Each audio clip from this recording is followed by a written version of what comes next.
primary calling me on like how do I get my ballot? How do I, you know, figure out who's Yeah, on it and who's we are. The more and more I hear about the post office stuff, the more and more angry I get, and I just. Mm, mm. Anyways, can't go through that today. Today is going to be a good show. It's not going to be a angry show. So okay. we'll do angry. We'll do angry next week when we talk about fascism. Okay. Let me make sure I hit the right button.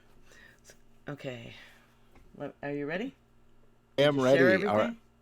I shared everything in all the proper places. Okay.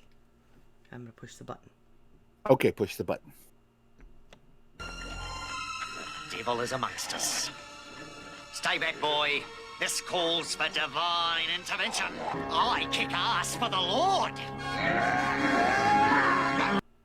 He made plenty of good trouble, but he had an uncanny ability to heal troubled waters. He thought an open hand was better than clenched fists. President Bill Clinton. For we wrestle not against flesh and blood, but against principalities, against powers, against the rulers of the darkness of this world, against spiritual wickedness in this place. Ephesians 6:12. Ours is not the struggle of one day, 1 week, or 1 year. Ours is not the struggle of one judicial appointment or one presidential term. Ours is the struggle of a lifetime, or maybe even many lifetimes, and each one of us in every generation must do our part. Get in good trouble, necessary trouble, and help redeem the soul of America. Representative John Lewis. Blessed are the poor in spirit, for theirs is the kingdom of heaven. Blessed are those who mourn, for they will be comforted. Blessed are the meek, for they shall inherit the earth. Blessed are those who hunger and thirst for righteousness, for they will be satisfied. Blessed are the merciful, for they shall be shown mercy. Blessed are the clean of heart, for they will see God. Blessed are those that are the peacemakers, for they will be called the children of God.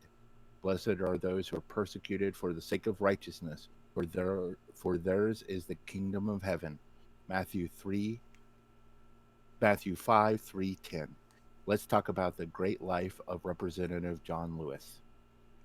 Welcome to Heresy and Hearsay, a podcast to reclaim faith in the context of political discussion.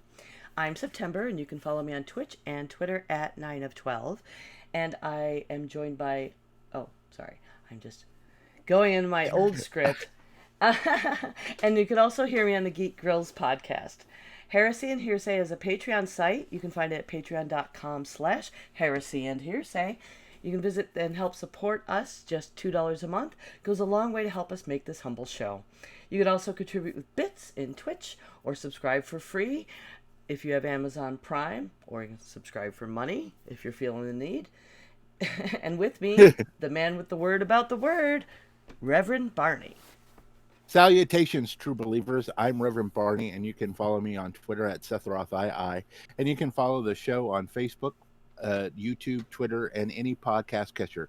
Just look for Heresy and Hearsay. Please like, share, follow, and subscribe to us. Also, give us a review. That helps others find us better. We have a new and improved website that you can listen to our past shows on, and you can find our bios about each of us.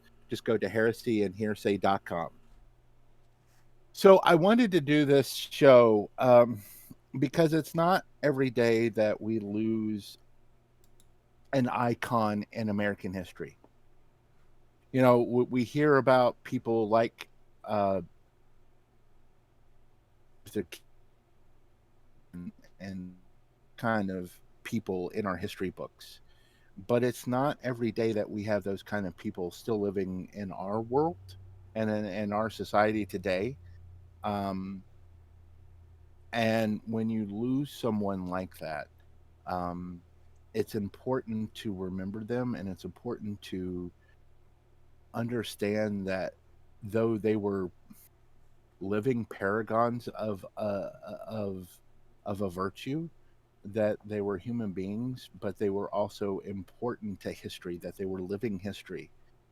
And when you lose that history, so much is lost that you need to do what you can to preserve as much of it as possible. And he's done a lot, and Representative Lewis did a lot to do that for himself. But I would be remiss in not saying that it's important for us, as especially as myself as a believer, to have a show about him and his faith as much as what he did in a political context. And I think if anyone epitomized what this show is trying to do in both faith and a political context, it would be Representative Lewis. Do you have that? Am I wrong in that kind of assessment? No, I can absolutely see that. I mean, his faith was very strong from a very young age. He wanted to be a preacher. He was I don't know if you've heard these stories, but I've been watching some documentary things on Mr. Lewis recently, and he used to preach to his chickens. He used to practice preaching, and then his because he used to keep chickens when he was little, and he'd be preaching and preaching, and they all had names, and then one of them died. They would bury the chicken, and there was like this bit you can find online with his brother talking about it, where they'd had funerals for the chickens, and he would be delivering a eulogy, and he'd get his siblings, like, they used to laugh at him, but they'd be crying at the chicken's funeral, right? He could move people with words. And the expression of him being an icon is not any kind of hyperbole here. And in the times we're living in now, where, Black Lives Matter, we're struggling for civil rights for people of color so hard still, that this was a living legend until his passing very recently. He was one of the big six. Everyone knows about Martin Luther King Jr., but we learned about it in school. But it was still such a short time ago. Mm-hmm. This was one of his contemporaries who Well, was in the same, the same movement, the same marches that led, the very beginnings of the college age. Like, he started this stuff when he was 14 at his activism, and then he was part of the Nonviolent Coalition and led that college group for years and years and years. And then I actually added to our notes, and it's way later, but to me, I think to bring it home for people who are younger and even our age and want a recent memory, is in 2016 they had that sit-in on the House floor in Congress after the Orlando shooting, where the Democrats sit in, and they were singing "We Shall Overcome." No bill, no recess. They were insisting that we vote on they at least be allowed to vote, because they're a minority. They couldn't make bring the vote to the floor, but they were insisting on a vote on gun legislation. And another more recent activist thing was during the fight for the Affordable Care Act in the Obama administration, and there were protesters outside and screaming and yelling and somebody spit on one of the House reps, and he looked at John Lewis like, "What do I do?" And I keep my head up and I keep walking. And I look to see, he looked to this leadership, this icon, and Nancy Pelosi wanted to walk, they have all this security and they could have come in a back way, but she wanted to walk through the crowd. And so they got John Lewis, and they linked arms and they walked through the crowd and they entered the House. And that kind of bringing that dignity and that peace to the important work, and making good trouble, as he has put it, and getting in the way, the right way, is another common phrasing he used, is something to aspire to, and it can get things done. Well, and that's one of the things that they talked about, that is so fascinating, is how young he started and all of this stuff. And you also have to remember the the march across the bridge, and I am the Edmonton Pettus Bridge, from Selma to Montgomery. That was the 50th anniversary was celebrated in 2015. Mm-hmm. That's 5 years ago. So that is 55 years ago that happened. And so that means civil rights was still, Jim Crow laws was still happening in 55 years ago. There are people that are not grandparents, or are just parents or whatever, that are only 55 years old, that were born in that time frame. There are people that are alive that remember pre civil rights movements, and the civil rights. And so to have John Lewis be one of the leaders, and you're right, he's one of the six. If you look at some of the pictures that they shown and everything, there's a picture of him sitting right next to Martin Luther King Jr. Well, Dr. King. they actually had a very close relationship. Mm-hmm. Um, King considered him like his spiritual son and his brother, and mentored him in some ways, because John Lewis wasn't a very good speaker early on, apparently. Right. And Martin, of course, we all know was, but he lifted him up and gave him opportunities. He spoke at the Market on Washington. Mm-hmm. In our he was the youngest speaker. He was 22, 23 years old at that time. Mm-hmm. His persistence and patience astounds me.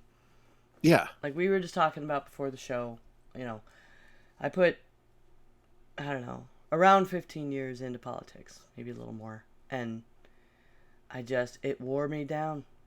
The thanklessness and the one step forward, two steps back, and to he's got to be a saint. Just to keep moving forward, and in his position, like just constantly, I don't know how he kept faith is probably a good part of how he kept himself moving forward. And it's just very, very strong belief in what was right, and he figured out how to do it was politics, and he put his mouth where his heart was, and stuck with it for over 50 years. After being beaten badly.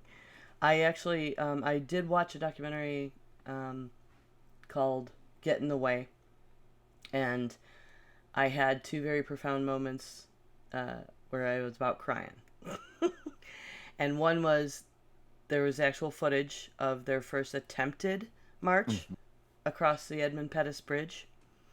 He had been asked to not represent his organization because the governor had been issued orders that this was not to take place, and they didn't want to stir that pot, but he felt such a personal obligation to Selma because he had promised these people and they were ready to march that they did. Mm-hmm. And meeting the line of officers and just being trampled and beaten, and it just that kind of thing makes me cry. The horror of people treating each other that way over, I want to be able to sit down at the lunch counter and order food. Is just horrific. And then the other was an actual awesome, hopeful thing, because when it was them marching arm in arm and going in to vote for the health care, and John Lewis, although we've heard it ad nauseum from other candidates at this point, the healthcare is a right, not a privilege.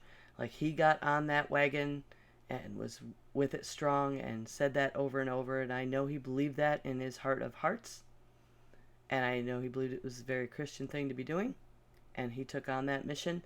And them passing that for me, because I was an Obama delegate and worked so hard on those campaigns, I was like, oh look, I got to be a little part. I helped that happen.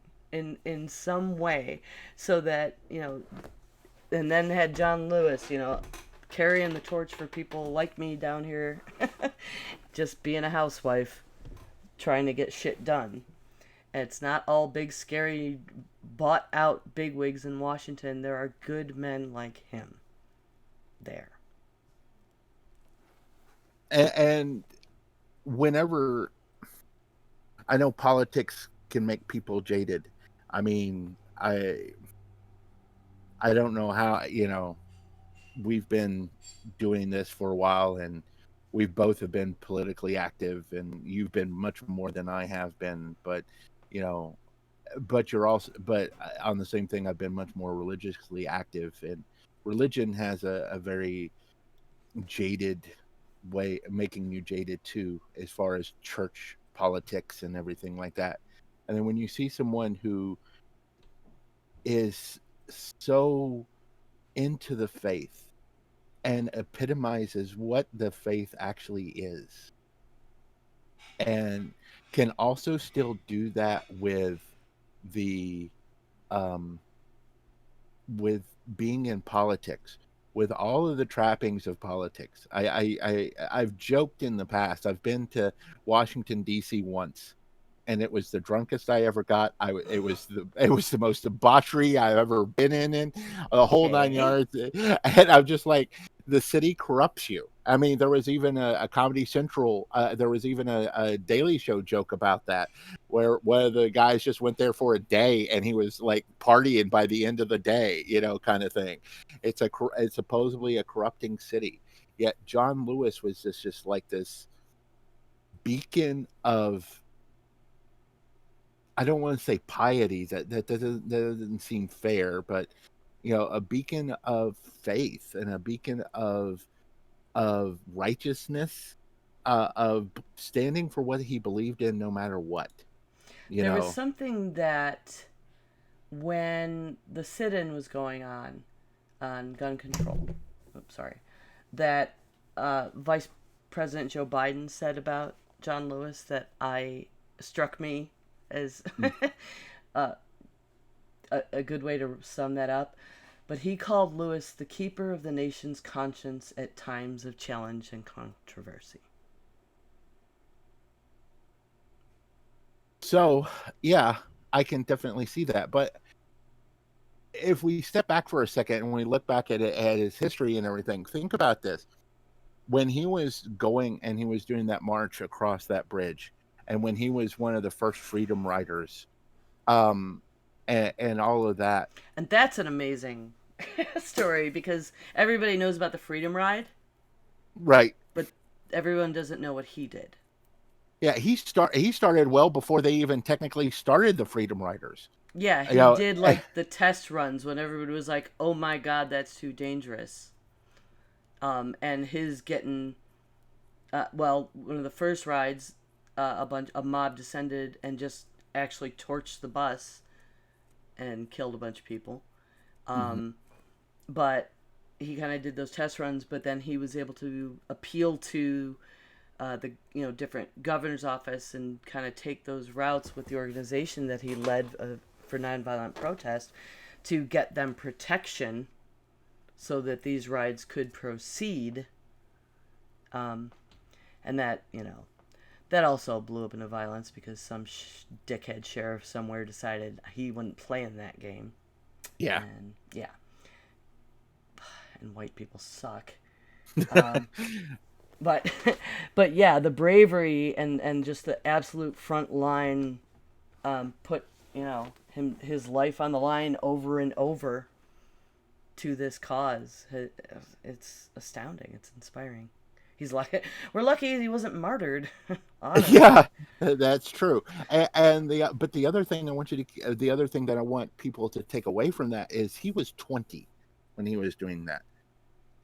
And to put it also in perspective, if I'm not mistaken, at that time frame, he couldn't legally vote either, because the change to 18 hadn't happened yet. I think that was a year or two after the Civil Rights Amendment, if I'm not mistaken. I No, the may be Voting wrong. Rights Act was in 1965, I think. Okay. And when was the change to being 18? I mean, the Oh, voting, I don't know. because that amendment happened after the Civil Rights Mm, Amendment happened, and he was, but at the time he wasn't legal to vote, and he was 20. He was still in college. When you think about, a lot of people complain about millennials that and wasn't passed until 1971. okay, so yeah, so it was another, you know 6 years before Mm-hmm. 18-year-olds could vote. So he was doing all this without the right to vote, and people talk about college kids being, or Zoomers, I guess is the term for them, the generation after millennials, the TikTok generation, whatever you want to call them. you know and it's like, and people badmouth them and stuff like that, but yeah, and they're doing a lot of good. But I mean, I just want you to step back and think about, think about your teenage sons saying, well, we're going to go and get on a bus and do a bus ride that may kill us. Could you imagine you being a parent having, or we're going to march across this bridge, but there's cops waiting for us on the other side, you know that may beat us to death, or at least throw us in jail. Mm-hmm. And just kind of put that in perspective, that he was putting his life out there. He was arrested over 40 times um, for his civil disobedience. He never fought back. I mean, I could only imagine. He had the patience. You're right. He had the patience, because honestly, if the first time one of those guys swung at me, that would probably that would probably been the end of it, and I probably wouldn't have been one of the ones still standing at the end, because I would have probably fought back. Because Yeah, the you know, nonviolent principle is certainly hard to imagine staying to as strongly as he did his whole life. I mean, I know he was hot headed to begin with. He needed to be talked into it, and then he saw it working, and just I don't know. I'm he, astounded at his ability to do that and his patience to do that. And actually, it's really ironic that him being removed from his position as president of the Nonviolent Activism Organization, I keep forgetting the name of it, but was that there was a change in the movement after a little while, and it became a little more Malcolm X-y, Black Power, no, mhm, peaceful is not enough, right, and like he got removed from his places of authority in the communities he had built during the early civil rights movement, because the movement changed to just wanting to use more violent tactics, and he was like, nope. And then he was looking for what else he could still keep doing, and he kept doing nonviolent action, and then he people were like, why don't you run for office, why don't you run for office, because he was doing a lot of handing out flyers and helping other people, and then he ran, and he got into Congress in, I think, 1987. hmm Yep, and yeah, until the and day he he. died. Mhm. There, I also linked because he was SNCC, still, that's the, sorry, yeah, SNCC, the Student Nonviolent Coordinating Committee. Yeah, 63 to 66. So that was like the whole, whew, when everything was hitting the fan. Like, oh, he also worked mm, really hard for Bobby Kennedy. right. Yeah, that's how we got into politics. Um, and he spoke at Washington, and his speech was very good. I mean, don't get me, it was not Dr. King. And but to be fair, there's very few orators that were Dr. King. You Mm-hmm. know, especially in modern times, it takes a special. But he was, especially for his age, he was an excellent speaker at that, and bringing everything together, and and very practical. And he talked more about just voting. He talked about the fact that they need jobs. that they need a chance to make it. And we're still seeing that, kind of play out today. I mean, that was, we talked about when we talked about the Black Lives Movement and how basically they feel that that, and it's true that the social contract that we discussed, basically they feel that social contract was broken, and that's why we're having these problems. Still is because of things that are still going on. And he spoke there. I put a clip of him being on The View in 2018, where he was talking about not going and seeing Trump's inauguration, and about Charlottesville and several other things. And one of the interesting things is that someone brought up the fact, I don't think Megyn McCain said anything during that, because it would probably have been wise of her. But what someone brought up the fact, well, King's daughter or granddaughter said that that King would have probably went and probably spoke with Trump. And Lewis is like, I knew Dr. King very well. We were very close. We were very close friends. And no, he wouldn't have, because he said that sometimes you have to withdraw from evil. And I'm like, wow, okay, so he was basically saying that Trump was evil, and I was like, all right. Well, yeah. But and he talked about Charlottesville, and he's like, I don't want to go back. It breaks my heart to see this. It breaks my soul to see that there are people that are willing to be this openly racist again. And it does. When you think about it, and all of the work that he's done, yeah. It feels like it's, at that point, it's taken 50 years, but they're starting to unravel all that work that was done in the civil rights movement. Oh yeah, absolutely. Which is it's like we still haven't fixed it. I think it was Holder versus. Oh, sorry, I took a note. I have it in here, but it's kind of a big deal, and I wanted to bring it up in one of our previous shows. And Shelby versus Holder. Shelby versus Holder.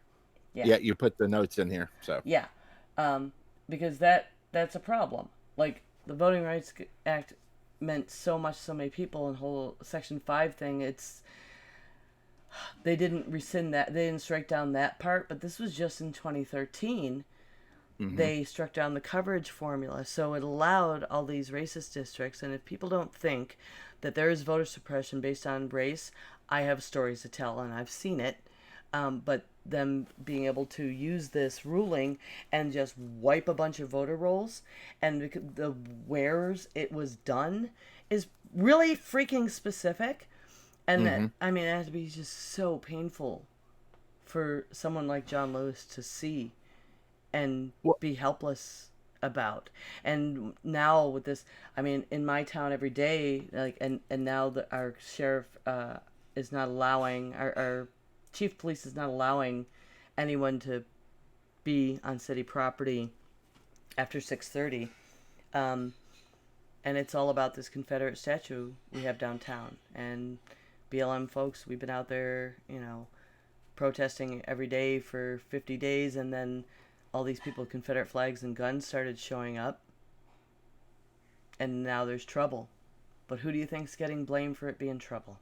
Yeah.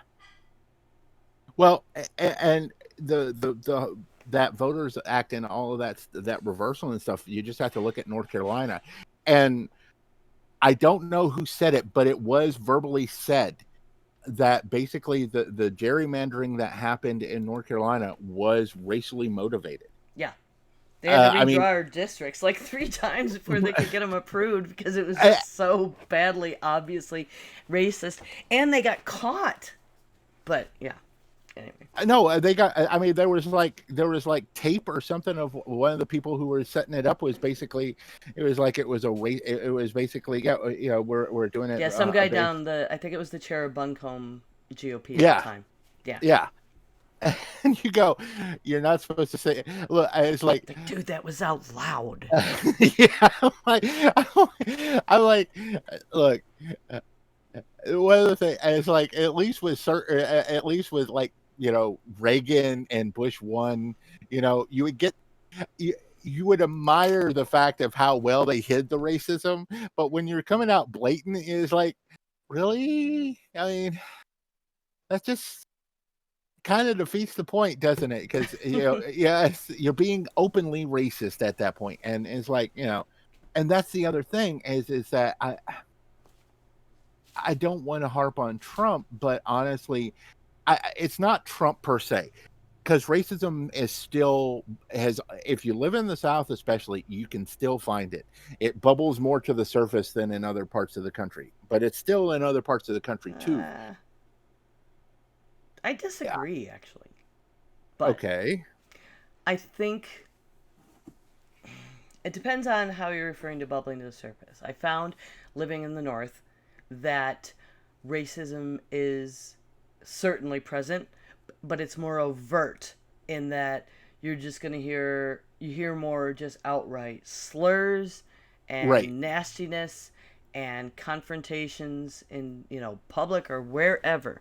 Um, and I moved south, and it's a more insidious, Yeah. um, sneaky. Like as long as you stay on, you live in the other part of town, and you can pass Yeah. each other in the street and just nod and keep going. Like as long as everyone knows their place, you're good. And older folks that I was working with in politics, because they are mostly older folks, because retired people have time to do it. Right. That's why old white women or old white men and women run the world, or the United States anyway, because nobody else can take an hour a month to do anything. Um, anyway, call to action, everyone. But I've heard them say, just, well, I mean, I'm not racist, but so many variations. Oh yeah. Yeah. They're just different. I just don't understand, or they don't understand, or talking and they just start saying they in a way that like they don't even grasp. Right. They're holding on to this separation, um, and then it only comes out when it's confronted or when they're comfortable enough with you that they think it's okay to say it. Right. So it is more. I think it is more prevalent here as far as things like voter intimidation, like showing up at the polls. Where we have to get a lot more lawyers down here to keep law enforcement from doing that sort of thing. Um, but I mean, I right before I moved here in Buffalo, some cops pulled a guy out of his car, beat the hell out of him, and it was his car in his neighborhood. He just got profiled. So it's still everywhere. Right. No, But it's they're genteel about it here. They're just sneaky assholes. right. Well, true. True. Yeah, we're we say it we say our racism while we sip our iced tea on the front porch. It took a Yeah. year for somebody to fess up to me, and I'm white, that the reason the people of the county I live in had not elected me chair when I had run the previous year, because I was going to keep all those black folks around. Okay. Mm-hmm. This is the Democratic Party we're talking about, right? We're not talking Yes, about the we're not exactly. talking we're not talking about the And Dixiecrats, that's correct? the Democrats. Yeah. Yeah. To I can't even go into Well, Republican meeting. That's not. I had I have family members who had never voted for a Republican in their life, but would not vote for Obama because he was black. So it's there, Yep. and I get you. I understand. It's one of those things. I My definitely. dad's like that. So Um, so racism still runs, and the and every day he'd go to work yeah,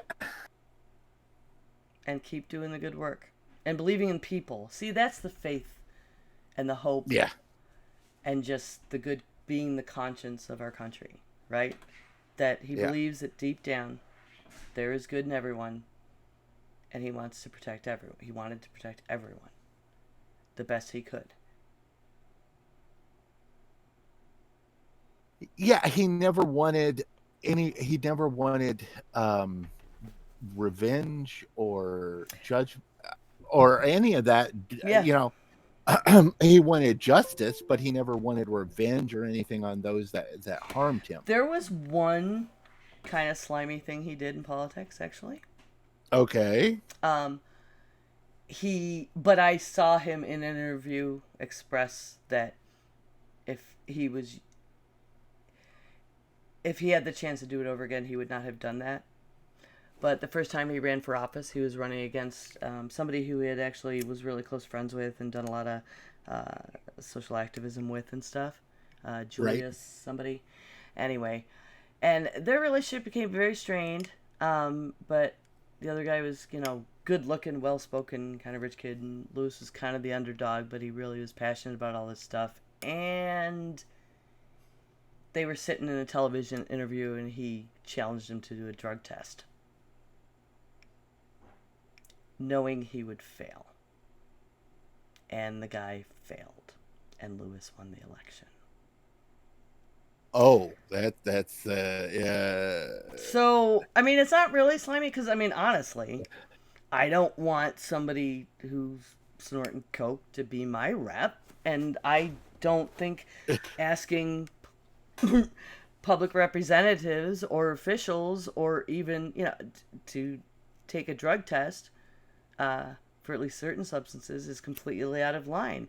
If you're being paid with tax dollars, yeah, you're using tax dollars to buy illegal substances. Yeah, I understand. Yeah, I mean, I'm not anti-drug or anything, but so it wasn't horribly out of line, but as a tactic and launching it on like that, it was.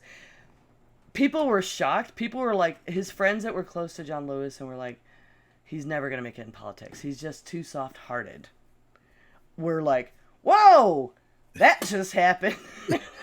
Like, I guess we don't have to worry about that. He's ready for this fight in Washington. Because they were like Washington's going to eat him alive. Oh, wait, maybe not. It's like, where did that come from? Wow, that was it's like, are you okay, John? It's like, did you need it? Like, did Washington already get to you? That was vicious. It's like, ow. It's like, I mean, yeah, no, I understand. It's like, and here's the thing. In that defense, there are certain states that in the union that it's now legal for marijuana. However, it's still illegally federally. And there are people that work in those states that work for the federal government that cannot partake. And if they partake, they lose their federal jobs. So, if you're doing a federal job and if those individuals can't have any, you can't have any either. I understand his point. I also understand that it was live TV and everything. And ooh. Yeah. It'd be like Joe Biden's like, I want you to take that cognitive test live on television right now. Yeah, but in everything I've watched and I've seen and followed him and researched and everything, like, there hasn't been any other instance of him being vicious or underhanded or, like, even, like you said, when he talked about Trump, like, maybe a little of a backhand with, not supporting evil, but he didn't go protest the State of the Union. No. He did say that he believed that Trump's election was illegitimate. Oh yeah. Well, I mean, but, so do I. well, so do the investigations, but nobody will hear it. No, well, it's not just that. If you look at, I'm not even looking at the investigations, which the Senate just came out and basically said, the Senate investigation just came out and said, oh yeah, Trump, the Russians did hack and did mess with the elections. And I'm like, well, gee, now you tell us after we already have whatever. Anyways. But I'm going by the, But her emails. Sorry. Yeah, but her emails. No, but I'm going by her by the popular vote. which, you know, um, Trump didn't even come close to winning. So, you know, and that's the thing. Um, and You think someone brought, suburban housewives are gonna vote for him? I got uh, news for him. uh, I'm in that category. I know a lot of suburban housewives, even the Republican ones, and I know, and they've been stuck in their house since March with their children. Yeah, no, there's like no. But that brings up but that brings up an interesting thing. While you know, after right after John Lewis died, Trump basically ordered HUD to stop financing low income housing in suburban areas. Hmm. And for those who uh, I those who are listening, I challenge anyone to look up redlining and what that exactly meant and what that did as far as how that segregated legally, even though it was not a Jim Crow law, how it still segregated the suburbs back in the 50s and 60s and 70s. Hmm. Basically, it made it to where only a certain number of minorities could be allowed into the suburbs. And so it forced them into cities. And then, of course, there was no funding for the cities at that point because it all went to the suburbs. And then it, you know, fed on itself at that point. And so that's one of those things. After John Lewis also, because I noticed you highlighted it, John Lewis I was just wrote a, opening that link. So. John Lewis did a op-ed to be published after his passing, and I've got the link for the text, and I've also got a YouTube of um, Morgan Freeman, who honestly I think could be the only person read this, reading reading his words, and it talks about how right before he was admitted into the hospital for the last time, that John Lewis went and visited Black Lives Matter Plaza. That he had to go and visit that because the work was not done. The work had not been done, and it discusses, you know, what really motivated him was a young man, a teenager, 14, who was tragically killed by the police, and he was 15 at the time when that really hit him home, and he, you know, because it could have been him, and he basically, you know, at that point was like, you know, then he heard, then it just so happens that the radio was playing and it had Dr. Martin Luther King on there, and he was speaking, and that just was like, you know, he needed, that's what set him on this path. um the term good trouble, do you want to discuss where that comes from? Do you know the story? No, go ahead. I'm trying to grab another source for something. Oh, okay. So, President Obama spoke at his at his funeral, and he was talking about how his parents would basically say to him that he should, you know, when he was hearing about all the racism and all the troubles that that was going on, and how it was upsetting his family and stuff, and it's like, um, he they would say, you know, don't get in the way, don't get into trouble, you know, don't cause any trouble. And he believed very strongly that there is good trouble in the world. There are things that you need to cause trouble for when there's righteousness that needs to be fought for. That is good trouble to stand up for, to cause. And I he actually did a graphic novel which you can pick up at Amazon or whatever. I'm not shilling Amazon. I'm just, if you can find it at one of your local comic stores, please go to a local comic store, of course. Well, they'll Um, order it for you. or they'll order it for you, correct.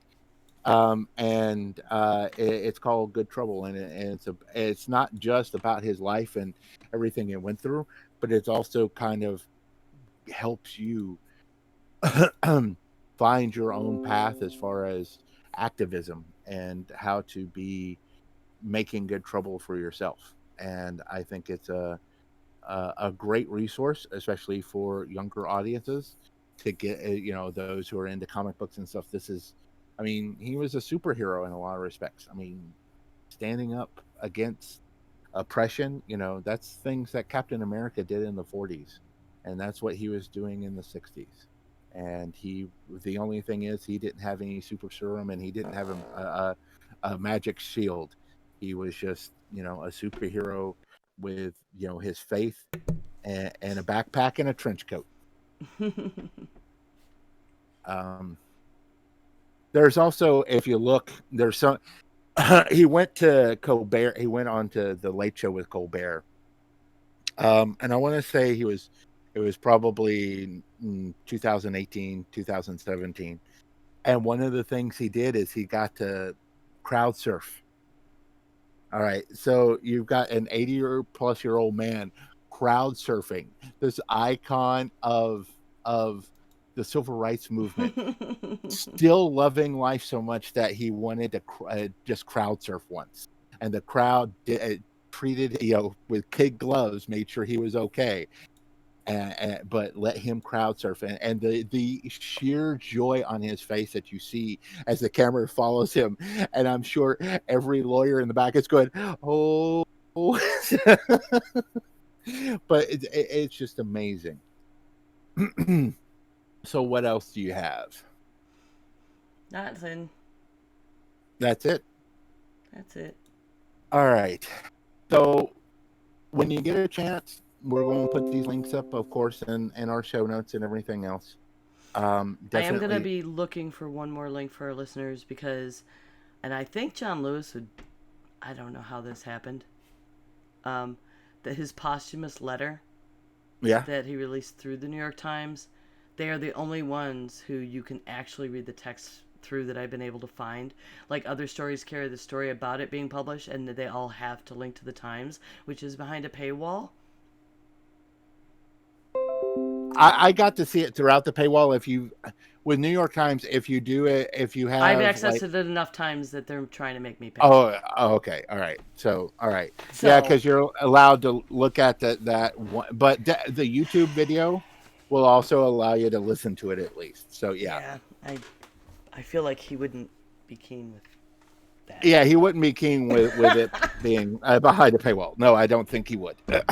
That's why I posted that, because I knew that was the only one I was going to find, because I looked at the others. Yeah. But I also posted the YouTube because that's free. Yeah. So. Okay. So there's that. So before we get into Carrot and Stick, Brother Bowie, will you lead us in a word of prayer? Our Father, who art in heaven, hallowed be thy name. Thy kingdom come, thy will be done, on earth as it is in heaven.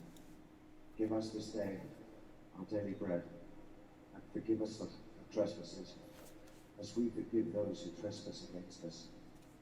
Lead us not into temptation, but deliver us from evil. For thine is the kingdom, the power, and the glory, forever and ever. Amen. So we have a VP pick, Kamala Harris. I don't know if we given the carrot to Biden for picking her, or the carrot to Kamala for being kind of a badass. She's kind of a badass. I mean, here's the thing. We talked about, what, has it been 2 years? Time has no meaning anymore.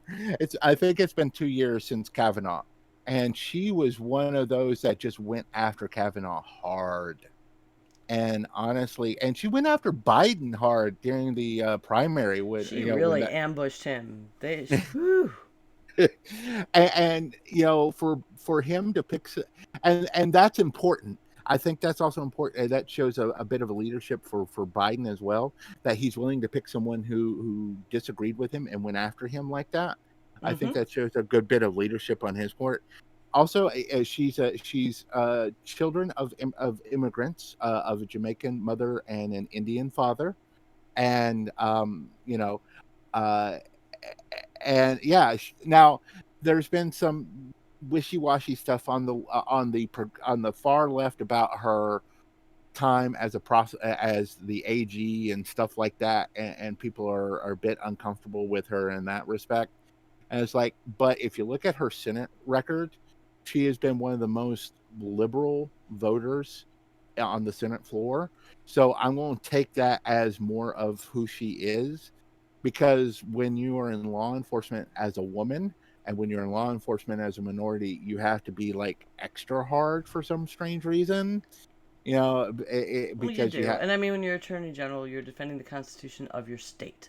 right. So, I mean, she could have quit her job, but then she wouldn't have gotten to, where she is. And she's in the damn Congress, and then she votes 93% of the time with Bernie. Yeah. Y'all need to calm down a little. Well, and it's not only that. It's there as a woman. You as a woman understand probably this more than anybody else, that when you take a job like in politics or whatever, you have to be a little more aggressive, if or else you're going. People Well, are going to think you. there's two sides to that. Because, I mean, people have been saying, oh, she was too soft when she was in those positions. And then there's people like, oh, my God. Because when you speak up, then you're an angry black woman, which is Trump Right. trying to paint her as now, right? Right. So you got to bat your eyes at the right people and kiss their ass. And then you have to go at some people whenever they let you speak so that you can be heard. Yeah, he called her nasty, I think was one of the terms. Oh, And I'm like, she was so nasty to Kavanaugh. Because he deserved it. yeah, yeah, he did. He does not deserve to be on that thing. And I want to give a shout out to Randy Rainbow. For those who don't know, Randy Rainbow has been a treasure in the last 4 years of this presidency, because he mocks Trump very well. He is an excellent singer. He's Um, adorable. Yeah. and he just came out with a new song called Kamala, which is based on Camelot. And I have to thank him, because I had just discussed this last 2 weeks ago with September, that I couldn't pronounce her last name, and like this came out, I'm like, oh, You mean her oh, thank first name? Yeah. yeah, her first name. I was like, oh, now because he has this part where it's like, don't you dare pronounce it this way, and I'm like, oh, okay, so it stuck in my head. So I want to, Oh, good. do a, yeah, it's like, I was and like, on why the is state, Kamala hard? I don't understand. But I as long can't, as he I can can't, get through. yeah, I can't say nuclear, so I You just may have did. just said it. Okay. Normally I can't, so it's like I knew as soon as it came out of my mouth. It's like, I know I said it right that time. It's like, No, normally he I said say it it wrong. like, huh? Nuclear is correct. Yeah, Nuclear is wrong. yeah. No, I say Okay. it like George. I say it You like say it George. like W. I That's say it okay. like Lots W. of people do. Apparently, it's a So regional thing. it must be, or It just something. got attention because he was the president, and then a lot of and so literate people noticed. Thanks. I think somewhere in there. The stick, because we're going to stick with our future VP, VP Kamala Harris. Yeah. Newsweek published an op-ed like a day after she was picked, but and it was an op-ed by a Trump supporter, and fine, but it was basically a birtherism on her. I Born in California. I know. I understand that, but on the same thing, but what they were saying is that her parents' immigration status was in question. Okay, so this guy is a conservative attorney who argues that the U.S. Constitution doesn't grant birthright citizenship. He's an attorney? Yeah. I think he should.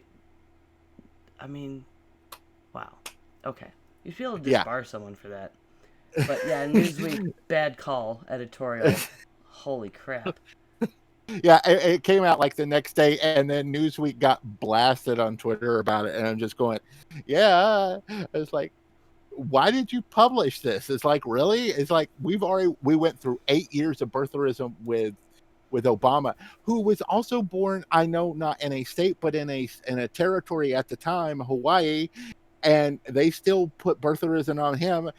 I know she was born in Oakland, California. It's a state. I don't know where they were coming up with this idea. I didn't realize Oakland was not part of the United States. I was like, you know, like, but yeah. So that was the stick, and I'm just like, I can't go through another 4 to 8 years of birtherism just because she's a person of color. But that's what it is. It's all. I mean, it was just like, bam, we are with racism again. And it's like, really? Could we have like a day before, a couple of days before you went straight into the racism? I guess not. So that is our show. Next week we're going to lighten it up a little bit and talk about fascism. So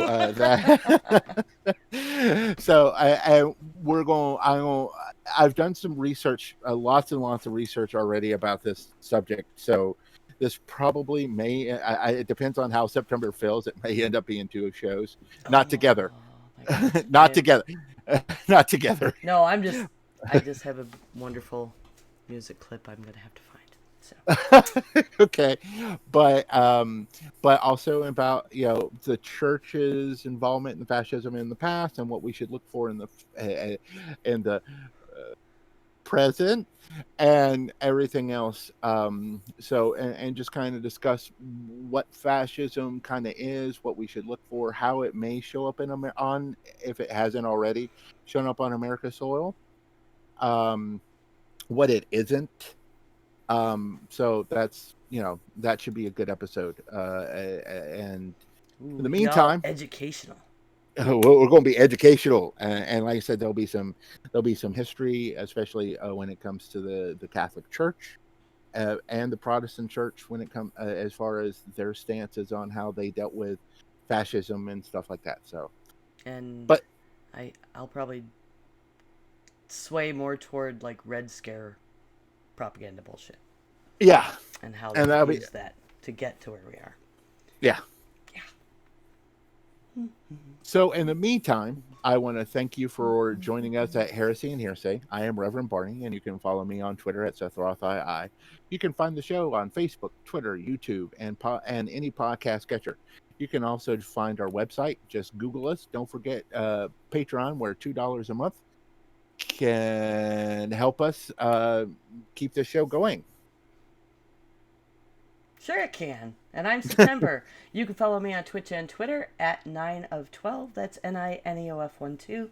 And hear me on the the Geek Grills podcast. I'm already on the Heresy and Hearsay podcast. Hi. Thanks for listening today, and bless your hearts. Diamond Club hopes you have enjoyed this program. I'm going to raid Justin. We have 7 people in. I have no idea what rating does. It sends all our viewers over to him and gives a little notification that, like, he was just rated by 9 of 12 with 7 viewers. Now it says there's only 2. That happens. It happens. So did we have anybody